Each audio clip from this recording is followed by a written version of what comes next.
The key wouldn't turn. Emily's heart sank as she jiggled the doorknob again, the cold October air biting her fingertips. She was locked out, stranded on her own porch, with her phone dead and the night closing in. She glanced at the house next door, where a soft glow spilled from the windows. Sarah, her neighbor, had moved in 6 months ago, and though they'd only exchanged polite waves and small talk, something about her quiet confidence always made Emily's pulse quicken. Tonight, with nowhere else to turn, she crossed the lawn, leaves crunching under her boots, and knocked on Sarah's door. The door swung open and there stood Sarah, her short black hair slightly tousled, a mug of tea in her hand. "Emily? Everything okay?" Her voice was warm like a fire on a winter night, and her dark eyes held a flicker of concern. "I locked myself out," Emily admitted, her cheeks flushing. "My phone's dead and I don't have a spare key." "I know it's late, but come in," Sarah said without hesitation, stepping aside. "You must be freezing." Emily stepped into the warmth of Sarah's home, the scent of cinnamon and cedar wrapping around her like a blanket. The living room was small but inviting, with bookshelves overflowing and a record player spinning soft jazz.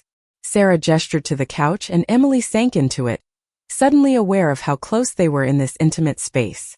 "Thank you," Emily said, her voice quieter than she intended. "I feel like an idiot." Sarah laughed, a low melodic sound that made Emily's stomach flip. "Happens to the best of us. Want some tea? Or something stronger?" "Tea's fine," Emily said, though her nerves screamed for the latter. As Sarah disappeared into the kitchen, Emily's eyes wandered. A framed photo on the mantel caught her attention, a younger Sarah, laughing with a group of friends at what looked like a pride parade, a rainbow flag draped over her shoulders. Emily's heart skipped. She'd suspected, maybe hoped, but seeing it confirmed sent a thrill through her. Sarah returned with a steaming mug and handed it to Emily, their fingers brushing for a split second. "So," Sarah said, settling into an armchair across from her, "how does one get locked out on a night like this?" Emily groaned, sipping the tea chamomile, soothing. "Long story. Work was a nightmare, my boss chewed me out, and I was so distracted I forgot my keys. Then my phone died and here I am." Sarah tilted her head, her gaze steady. "Rough day, huh? You want to talk about it?" Emily hesitated. She wasn't used to opening up, especially not to someone like Sarah, who seemed so effortlessly self-assured. But something about the way Sarah really listened made her want to spill everything. "It's just, I feel stuck," she said finally. "Like I'm living someone else's life. Work routine expectations.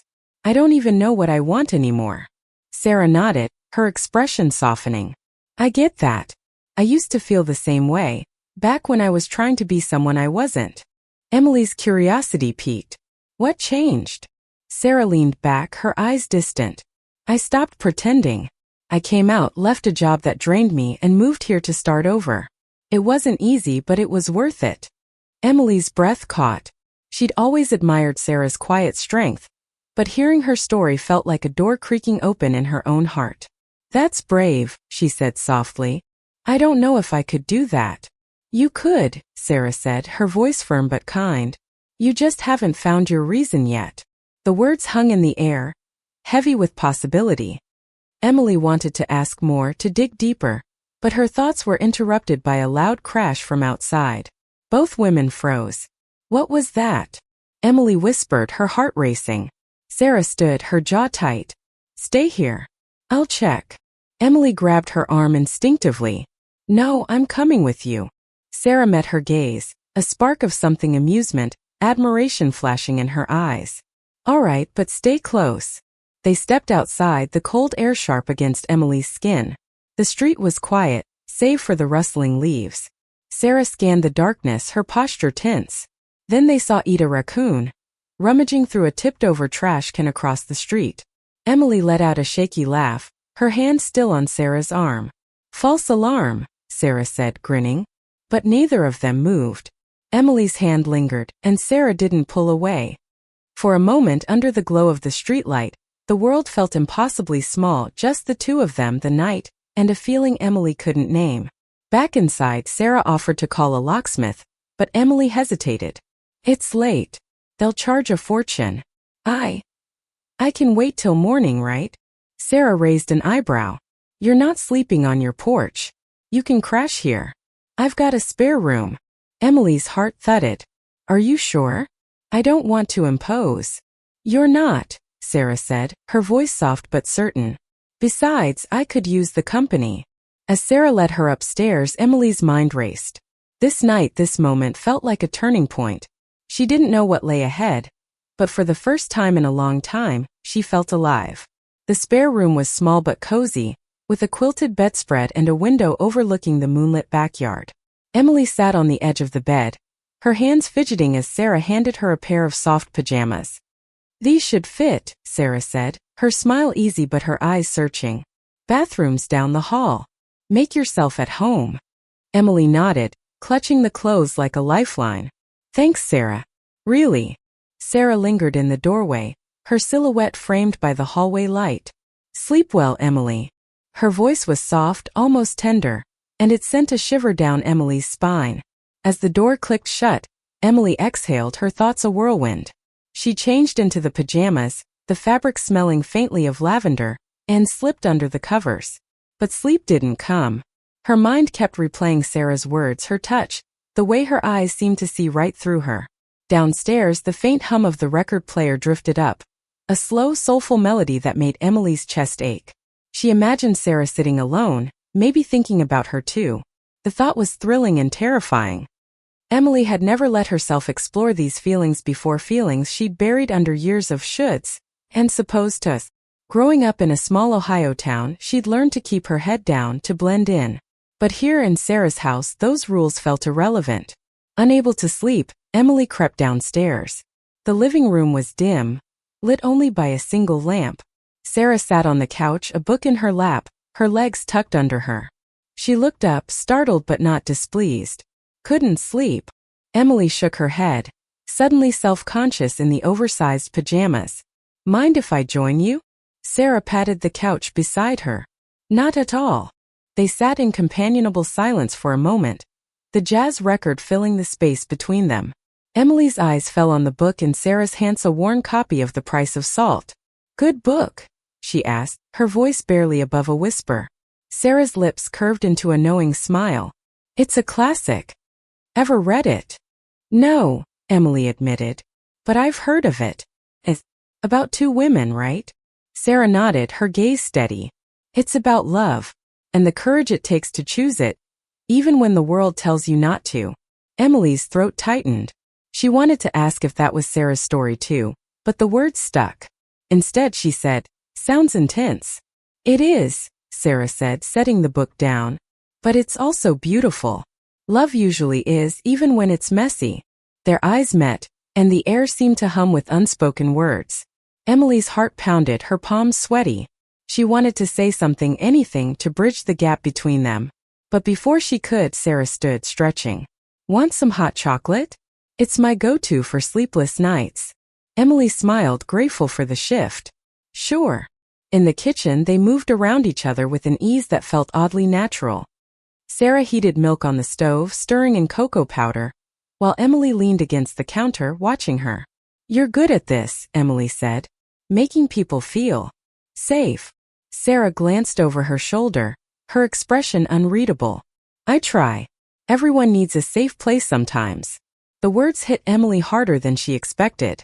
She thought of her own life, her demanding job at the marketing firm, her strained relationship with her conservative parents, the loneliness that had settled into her bones. She'd spent so long trying to be the perfect daughter, the perfect employee, that she'd forgotten how to be herself. As they sipped their hot chocolate, Sarah asked about Emily's life, and the floodgates opened. Emily talked about her childhood, her dreams of being a writer, the pressure to conform that had silenced her.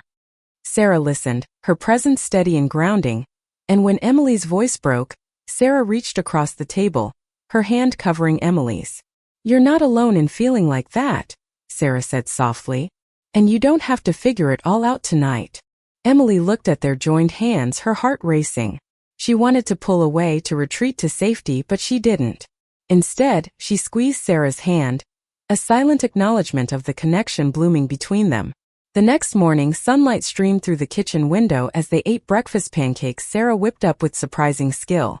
Emily felt lighter, like a weight had lifted. But the real world loomed outside. "I should call the locksmith," she said, reluctant to leave. Sarah nodded, but her eyes held a question. "You're welcome to stay as long as you need." Emily smiled, her chest tight with gratitude and something more. "I'll be back," she said, meaning it in ways she couldn't yet articulate.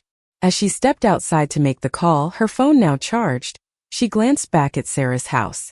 For the first time, she felt like she was standing on the edge of something real, something worth fighting for. The locksmith arrived by noon, and Emily was back in her house, but her thoughts remained next door. Sarah's warmth, her quiet strength, lingered like a melody she couldn't shake. Over the next few days, Emily found excuses to see her, returning the borrowed pajamas, bringing over a batch of cookies as a thank you, each visit stretching longer than the last. One evening, Sarah invited her to a local art gallery opening. "It's nothing fancy," Sarah said, her eyes sparkling with mischief. "But they've got free wine and some cool paintings. You in?" Emily hesitated, her old instincts urging her to stay in her comfort zone. But the memory of Sarah's hand on hers pushed her forward. "I'm in." The gallery was a small, eclectic space in downtown Portland, filled with vibrant abstracts and soft chatter. Sarah moved through the crowd with ease, introducing Emily to artists and friends, her hand occasionally brushing Emily's arm. Each touch sent a jolt through Emily, awakening feelings she'd long suppressed. She caught herself watching Sarah, the way her laugh lit up her face, the way she listened so intently to others. It was magnetic. As they stood before a painting of two figures intertwined under a stormy sky, Sarah said, "This one reminds me of us." Not sure why. Her tone was casual, but her eyes held a challenge. Emily's breath hitched. "Us?" Sarah shrugged, a playful smile tugging at her lips. "Yeah, two people caught in something bigger than themselves." Emily's heart pounded. She wanted to lean in, to close the distance, but fear clawed at her. What if she was misreading this? What if she wasn't ready?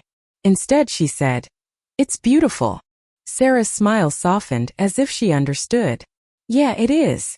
Later, they walked through the crisp night air, their shoulders brushing as they headed to a nearby diner. Over greasy fries and milkshakes, Sarah opened up about her pasta-strict upbringing, a painful coming out, a relationship that had left scars. "I spent so long hiding," she said, her voice low. "But I promised myself I'd never do that again." Emily listened, her own walls crumbling. I've always known I was different, but I never let myself think about it." "Not really." Sarah reached for her hand, her touch steady.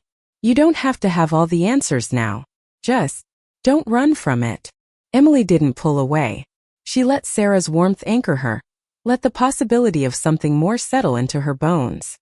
When they parted that night, Sarah hugged Hera, real, lingering hug that felt like a promise. But the next day, doubt crept in. Emily's phone buzzed with a text from her mother, reminding her of a family dinner that weekend. The thought of facing her parents, with their expectations and unspoken judgments, made her stomach churn. She hadn't told them about Sarah, about the feelings stirring inside her. How could she, when she barely understood them herself? At work, her boss piled on more assignments, and the stress only amplified her fears. What if this was a mistake? What if she was setting herself up for heartbreak? By Friday, Emily was spiraling, avoiding Sarah's texts out of sheer panic. That evening, Sarah showed up at her door, her expression a mix of concern and determination.